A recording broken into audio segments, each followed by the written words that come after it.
It's the Real Estate Podcast, brought to you by ANZ Home Loans for financial well-beings. Hey, welcome back to another episode of the Real Estate Breakfast, right across your weekend as we talk more property news.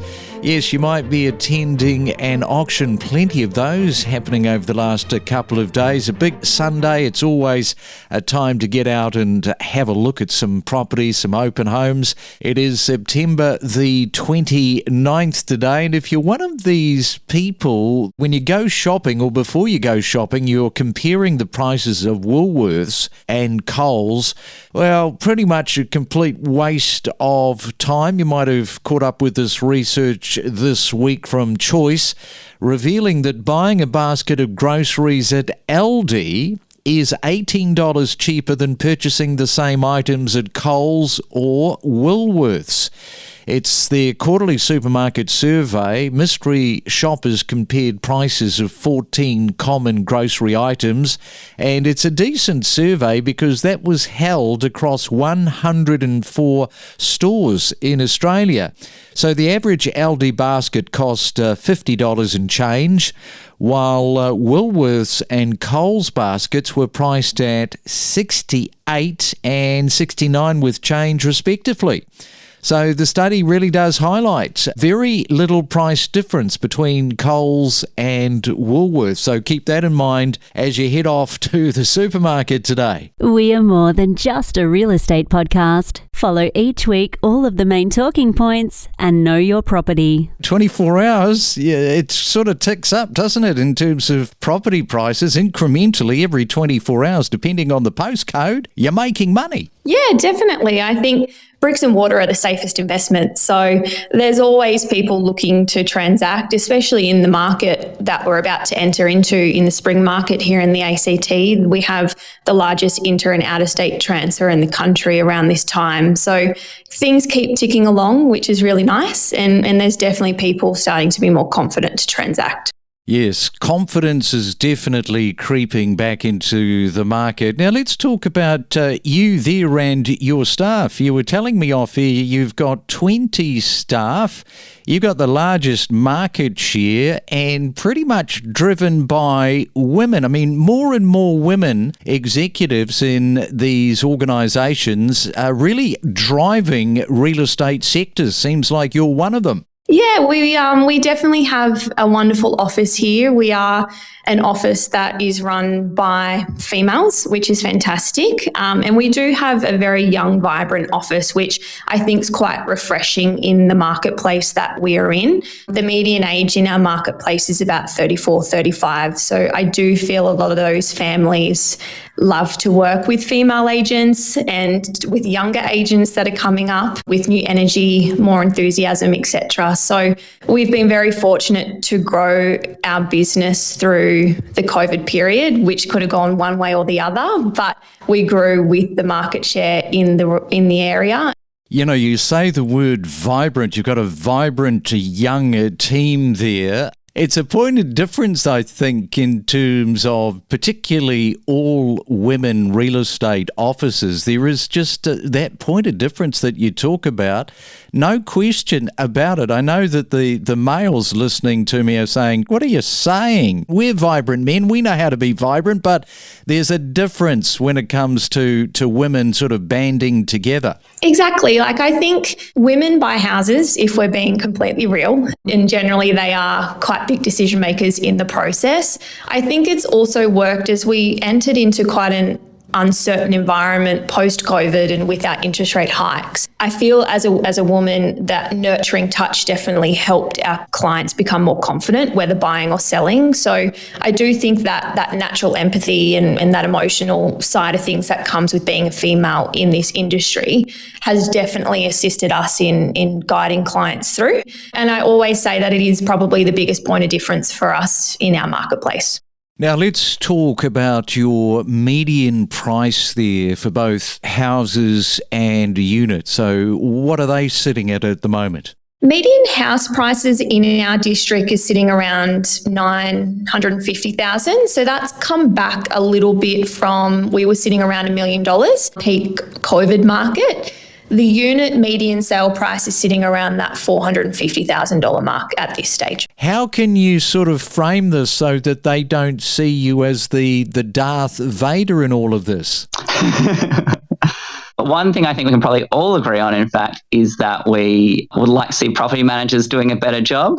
I certainly hear from landlords who feel that they think their property has been neglected or issues not brought to their attention. So I like to think that there's common cause there. I don't think it's always a zero-sum game, and I think sometimes it is, but there are instances where what's great for everyone is where a tenant can have a secure home that they feel they can make their own, and a landlord can know that their investment property is being looked after by someone who values it and values the opportunity to live there too. Yeah, I would say that in general, the general rule of thumb is that landlords want to do the right thing. But you've always got a percentage of people, and I think the word empathy is always going to be a problem if you've got landlords that don't have the empathy for their renters.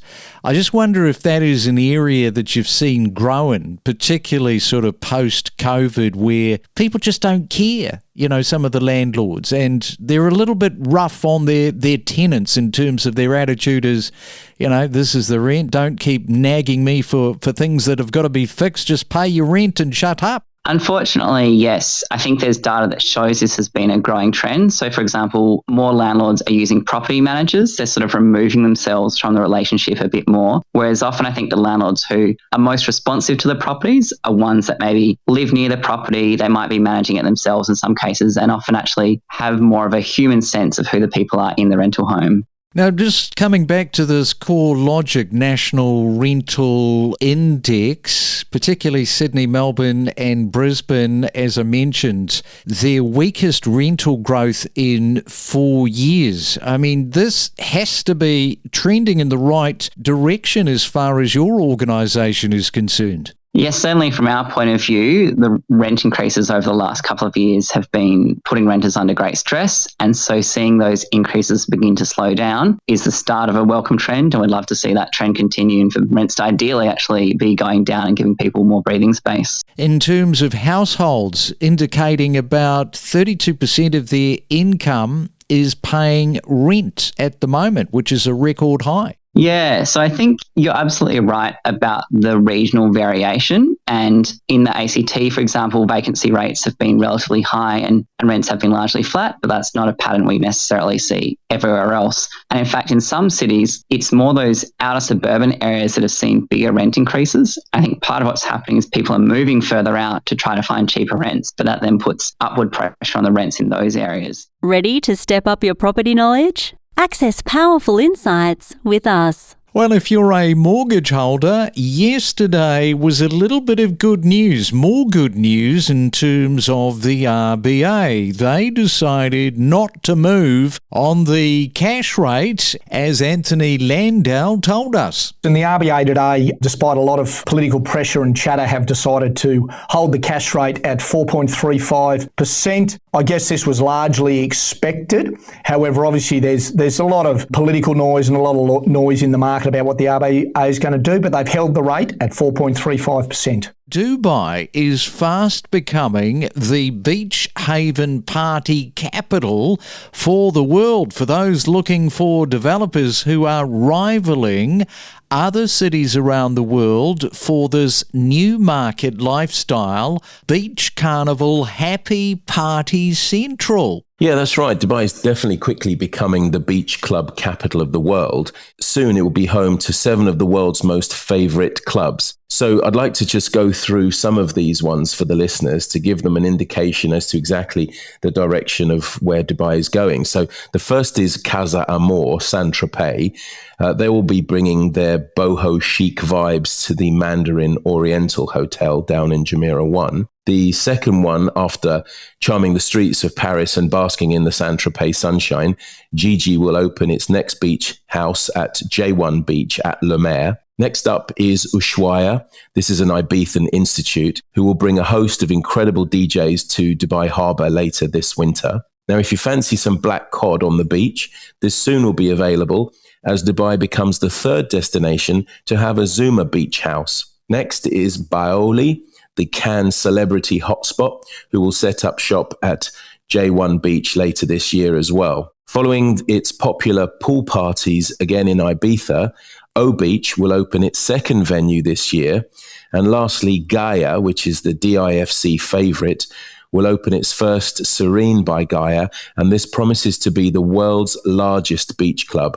All in all, it's going to be an amazing lineup of fantastic places to party and have fun by the beach. Now, it's been reported that some Dubai developers are making it even easier to get onto the property ladder. And what I'm talking about here is payment plans. The hotter the market, the less likely you will see favourable payment plans. Why? Simply because the developers, Mario, don't have to offer them all the time. Yeah, that's right. Now, this was very interesting because what you just said is absolutely correct. If the market is white hot, they don't need to offer these incentives. But some developers are starting to offer payment plan options as low as 0.5% a month. Now, these were previously being offered at 1% a month.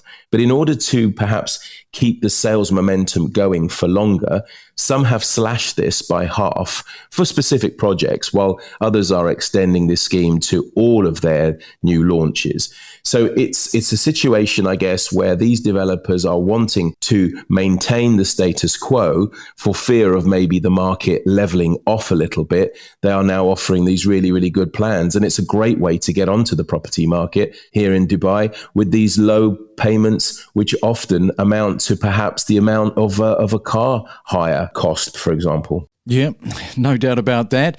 And the word executive nomad, it is a relatively new expression which, as the title might lead you to think, captures and clarifies next level of residential living. And these executive nomads now top a Seville's index for these types of workers in Dubai and Abu Dhabi. You got a bit of details too surrounding this one? Yeah, so Dubai has been recognized as the best city in the world for basically long-term remote workers. This is for the second year running, according to the Savills Nomad Index report, as you say. But Abu Dhabi, meanwhile, is hot on Dubai's heels, moving up 2 places to second. Now, the report ranks 25 destinations looking at favourable year-round climate, obviously a high quality of life, and have established prime residential markets. And all the remote workers either have a digital nomad visa or the equivalent, or in the case of the United States and the European countries, are already part of a large economic bloc that allows this free movement of people for living and work. But of course, Dubai has a very large advantage here due to the connectivity with Dubai International being the world's busiest airport for international passenger traffic. And the recently announced Al Maktoum will become the world's largest airport upon completion.